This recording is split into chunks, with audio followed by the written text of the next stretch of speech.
తాకట్లో ఉన్న మీ బంగారాన్ని విడిపించి ఆ రోజు ఆన్లైన్ రేటుకి కొంటాం. Sharma gold company. నమస్కారం, వెల్కమ్ టు సుమన్ టీవీ. నేను గీతాంజలి. అక్షయ తృతీయ మనందరికీ తెలుసు, కానీ కార్తీక మాసంలో అక్షయ నవమి అనేటువంటి ఒక తిథి ఉంది. అది ఎంతో విశేషమని నేను తెలుసుకున్నానండి. అయితే ఈ విషయం చెప్తే బాగుంటుంది, అందరూ విశేషంగా ఆ రోజు పూజించుకుంటే బాగుంటుందండి. ప్రత్యేకమైన పూజా విధానం అంటూ ఒకటి ఉంటుంది, అలాగే దీపారాధన ఉంటుంది. అవి చేయటం వల్ల ఎంతో పుణ్యప్రదం అని అంటారు. కార్తీక మాసం అన్ని రోజులు విశేషమే, కానీ ఈ అక్షయ నవమి ఇంకా విశేషం అంటున్నారు. మరి ఏ రోజున అక్షయ నవమి, ఆ రోజున ఏం చేయాలి, విధిగా ఆచరించవలసింది ఏంటి తెలుసుకుందాం. వివరించేందుకు ప్రస్తుతం మనతో పాటు ఉన్నారు. గత 15 సంవత్సరాలుగా 30,000కు పైగా జాతక పరిశీలన చేసినటువంటి అనుభవం కలిగిన ప్రముఖ జ్యోతిష్యులు బ్రహ్మశ్రీ నందిభట్ల శ్రీహరి శర్మ గురువు గారు మనతో పాటు ఉన్నారు. వారితో మాట్లాడదాం. గురుగారు నమస్కారం అండి. వాగర్థ వివ సంపృక్తౌ వాగర్థ ప్రతిపత్తయే జగతః పితరౌ వందే పార్వతీ పరమేశ్వరౌ. ఆదిత్యాయ చ సోమాయ మంగళాయ బుధాయ చ గురు శుక్ర శనిభ్యశ్చ రాహవే కేతవే నమః. శృంగేరి జగద్గురు పీఠాధిపతులకి, కంచి పీఠాధిపతులకి నమస్కారములు తెలియజేసుకుంటూ కార్యక్రమాన్ని ప్రారంభిద్దాం. అక్షయ తృతీయం అందరికీ తెలుసు గురువుగారు. అయితే మీరు ఒక మాట అన్నారు, అక్షయ నవమి. సో ఇవి తెలియాలంటే మీరు ఆ సీక్రెట్ రివీల్ చేయాల్సిందే. అంటే ఇప్పటి వరకు జరుపుకున్నది అయితే నాకు తెలిసి లేదండి. ఇలా చాలా మంది చేసుకుని ఉండొచ్చు, కానీ మీ ద్వారానే నాకు తెలిసింది. మరి ప్రేక్షకుల్లో కూడా కొంతమందికి మేము తెలిసి ఉండొచ్చు. తెలియని వాళ్ళు మరి ఆ రోజున ఎలా పూజ చేసుకోవాలో, ఎక్కడ పూజ చేయాలో వివరించండి. తప్పకుండానమ్మా, ఎందుకంటే మనం అనేక సందర్భాల్లో మనం తెలియజేసుకున్నాం. ఈ కార్తీక మాసము అని అంటే అనేకమైనటువంటి పుణ్యాన్ని సంపాదించుకునే రోజులు. అంటే మానవులు ఎట్లా ఉంటారంటేనమ్మా, అంటే ఒకటి చూస్తే జాలి వేస్తుంది, బాధ కలుగుతుంది, కోపము కూడా వస్తుంది మానవుల యొక్క చర్యల్లో. చాలా మంది అంటే చాలా మంది పుణ్యం కావాలనుకుంటారు, కానీ పుణ్యం సంపాదించుకునే ప్రయత్నం చేయరు. కరెక్ట్. అలాగే పాపం పోగొట్టుకోవాలనుకుంటారు, పుణ్యాన్ని సంపాదించుకునే ప్రయత్నం చేయరు. పుణ్యం కావాలంటారు, కానీ పాప పనులే చేస్తుంటారు. ఎలా అమ్మా? అందుకని కొన్ని మంచి రోజులు అంటూ ఉన్నాయి. తూచా తప్పకుండా పాటిస్తే ఇతర మతాల్లో కూడా కొన్ని వాళ్ళ మతానుసారంగా వాళ్ళకు వచ్చే పండుగల్లో పాటిస్తున్నారు, మన వాళ్ళు పాటిస్తున్నారు. కాకపోతే ఇతర మతాల వాళ్ళు, ఆ వర్గం వాళ్ళు మొత్తం పాటిస్తున్నారు, మనం దాంట్లో భక్తి ఉన్న వాళ్ళు మాత్రమే పాటిస్తున్నారు. అదే తేడా. అందుకనే మనము ఎన్నో సమస్యలకు, ఎందుకంటే మానవులకు అందరికీ కూడా ఎట్లా అంటేనమ్మా, స్విచ్ చేయగానే బల్బ్ వెలిగినట్టుగా, ఫోన్ ఎత్తగానే వీడియో కాల్ చేయగానే మనిషి కనబడిపోతున్నాడు. ఇలా చిటికేస్తే కావాలి పనులు అనే అత్యాశ మానవుని ఇబ్బంది పెడుతుంది.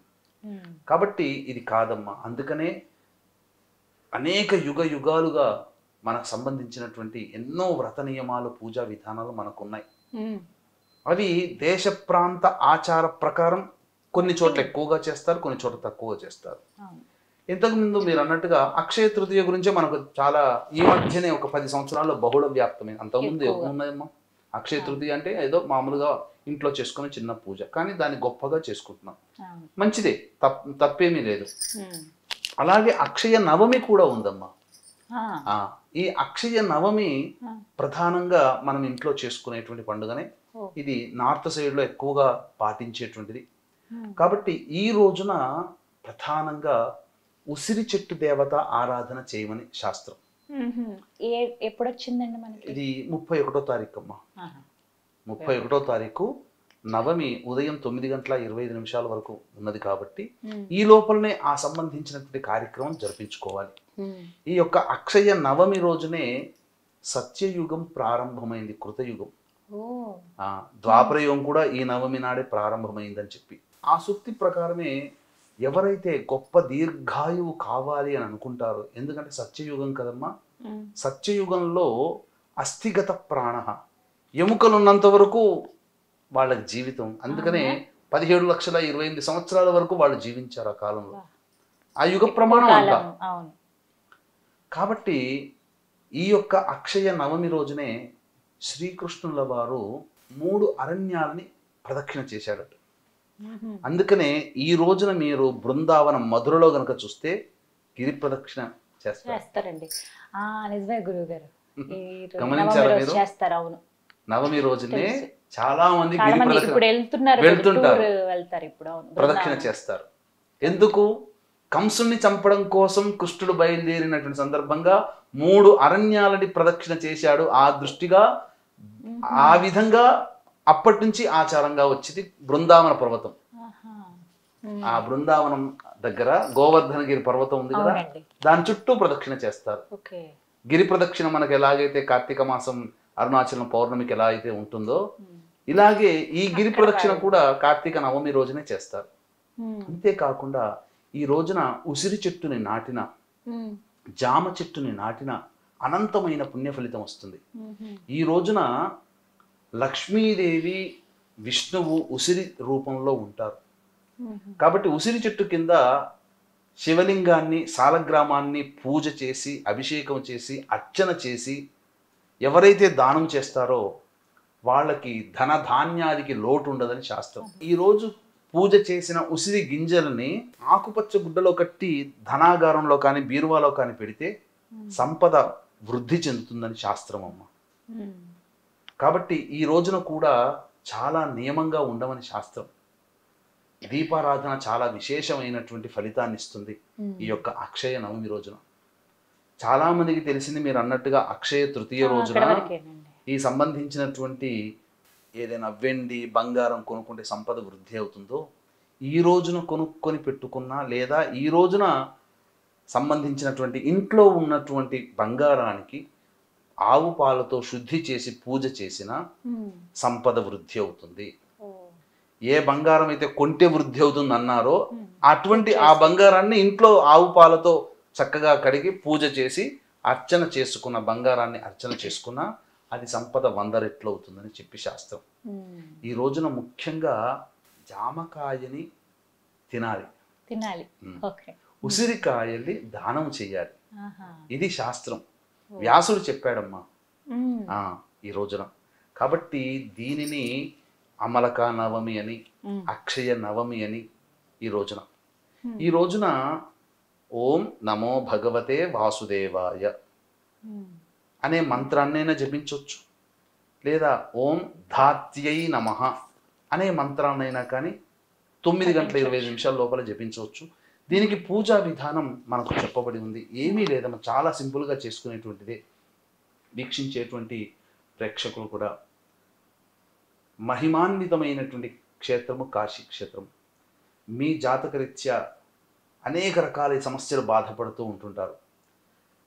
అంతేకాకుండా ఈ నెలలోనే గురుడు, రవి, శుక్రుడు అనే గ్రహాలు కూడా మార్పు చెందాయి. బుధుడు కూడా మారుతున్నాడు. అలాగే శని ప్రభావం కూడా అనేక రాశుల మీద ఉంది. ఈ మిగిలిన గ్రహాలు మారినటువంటి కారణం చేత 12 రాశుల మీద కూడా ఆ గ్రహ ప్రభావం అనేటువంటిది ఉండడం వల్ల చాలామందికి ఈ కార్తీక మాసంలోనే అనేక గ్రహాలు మార్పు చెందుతున్నటువంటి కారణం చేత 12 రాశుల్లో జన్మించిన వారికి ప్రభావం ఉంటుంది. ఇట్టి దోషాన్ని నివారించడం కోసం, అలాగే మీ జాతకరీత్యా కలుగు విద్య, వివాహ, ఉద్యోగ, దాంపత్య, అనారోగ్య సమస్యల నివారణ కోసం సుప్రసిద్ధ కాశీ క్షేత్రంలో కార్తీక పౌర్ణమి రోజున సాయంకాలం 6 గంటలకి సర్వదోష నివారణ పూజలు, హోమాలు జరిపించడం జరుగుతుంది. అవకాశం ఉన్న వాళ్ళు ఆ రోజు లోపల సాయంత్రం 5 గంటల లోపలైనా కానీ మీ గోత్రనామాలు నమోదు చేసుకోవచ్చు. కార్యక్రమంలో పాల్గొన్నటువంటి వాళ్ళకి శక్తిపాతము చేసినటువంటి కరుంగలిమాల మీకు ఇవ్వడం జరుగుతుంది. కాశీ క్షేత్రంలో కరుంగలిమాల పూజ చేసి ఇవ్వడం అనేటువంటిది మహాయోగము. అటువంటి అవయోగాన్ని మీరు యోగంగా మలుచుకునే విధంగా ఈ పూజ చేయడం అనేటువంటిది జరుగుతుంది. కాబట్టి ఎవరైనా కానీ ఈ కార్యక్రమంలో మీ గోత్రనామాలు నమోదు చేసుకోవచ్చు. స్క్రీన్ పైన కనిపిస్తున్న నెంబర్కి కాంటాక్ట్ చేయవచ్చు. ఉదయాన్నే లేచి కాలకృత్యాదులు తీర్చుకొని ఇంట్లో వాస్తు శాస్త్ర ప్రకారం ఉసిరిక చెట్టు ఎక్కడ నాటాలో ఆ విధంగానే నాటవచ్చు. లేదా ఈ రోజున వనభోజనం ఏర్పాటు చేసుకోండి అమరిక. ఎందుకంటే కేవలం కార్తీక మాసంలో ఉసిరిక చెట్టు దగ్గర వనభోజనం చేయాలని శాస్త్రం.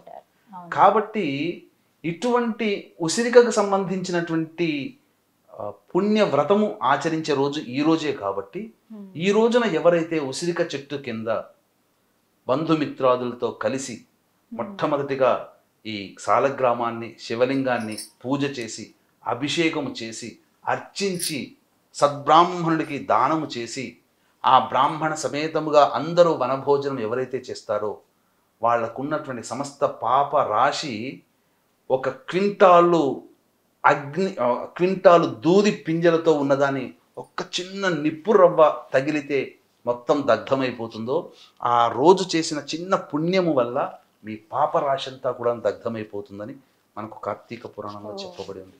విశేషంగా ఉన్నటువంటి నవమి రోజున ఈ విధానాన్ని ఆచరించడం చాలా శ్రేష్టమైనటువంటిది. ముఖ్యంగా నారాయణుని విశేషంగా అర్చించాలి. ఈ రోజున ఉసిరిక చెట్టు దగ్గర పూజ చేసినటువంటి వాళ్ళకి విష్ణు సమేత లక్ష్మీ అనుగ్రహం కలుగుతుంది. అందుకే ఇదంతా కూడా ఉదయం 9:25 లోపల చేస్తే ఇంకా విశేషం అమ్మ. నవమి తిథి ఆ రోజు వరకు ఉంది కాబట్టి, ఆ రోజు ఆ సమయం వరకు ఉంది కాబట్టి తప్పకుండా అటువంటి అనుగ్రహాన్ని పొందే ప్రయత్నం అందరూ చేసుకుంటే ఇంకా చాలా మంచిది. ఈ రోజున ఉసిరిక దీపము పెడితే ఇంకా చాలా విశేషం. ఇళ్ళ దగ్గర కూడా పెట్టే, ఇంటి దగ్గర కూడా పెట్టుకోవచ్చమ్మా. ఉసిరిక దీపాన్ని అంటే చాలా మంది ఆ ఉసిరిక గింజ తీసి ఒక గుంతలాగా ఉసిరిక గింజ చేసి ఒక ప్రమిదలాగా చేసి దాంట్లో ఆవు నెత్తి వేసి వేస్తారు. చాలా దోషమమ్మ. ఆ రోజున ఉసిరికని భేదించకూడదు. అందుకనే ఉసిరికని పూజించి జామకాయ తినమన్నారు. జామకాయ చెట్టుని నాటిన, జామకాయ చెట్టు దగ్గర కూర్చొని భోంచేసిన, ఉసిరిక చెట్టు నాటిన, ఉసిరిక చెట్టు దగ్గర భోజనం చేసిన సమస్త పాపాలు దగ్ధమవుతాయి అని మనకు శాస్త్రంలో ఉంది. కాబట్టి ఈ విధానాన్ని ఎల్లరూ ఆచరించండి. ఇటువంటి అక్షయ నవమి రోజున మీరు విష్ణువుని ఆరాధన చేయండి. ముఖ్యంగా కృష్ణుని ఆరాధన చేయండి. తప్పకుండా సకల లోక రక్షకుడైనటువంటి కృష్ణుడు మిమ్మల్ని సదా కాచుకుంటూ మీ అందరి అభిమతాన్ని నెరవేరుస్తాడు అని చెప్పడంలో ఏమాత్రం సందేహం లేదు. అంతేకాకుండా ఈ రోజున పండరీపురంలో విశేషమైనటువంటి పూజ జరుగుతుందమ్మా. ఆ పూజ చూడటానికి కనులు సరిపో. విఠలేశ్వరుడు ఉన్నాడు కదా, పాండురంగ విఠల. ఆ విఠల స్వామి దేవాలయంలో వైభవోపేతంగా ఈ రోజున జరుగుతుందమ్మా పూజ. అసలు 2 కళ్ళు సరిపో, అంత గొప్పగా పండరీపురంలో జరుగుతుంది. విఠల విఠల విఠల అనుకున్నా మనకు పుణ్యమే అని చెప్పవచ్చు. చాలా చక్కగా వివరించారండి. ధన్యవాదాలు గురుగారు. సర్వం శ్రీ ఉమామహేశ్వర పరబ్రహ్మార్పణమస్తు.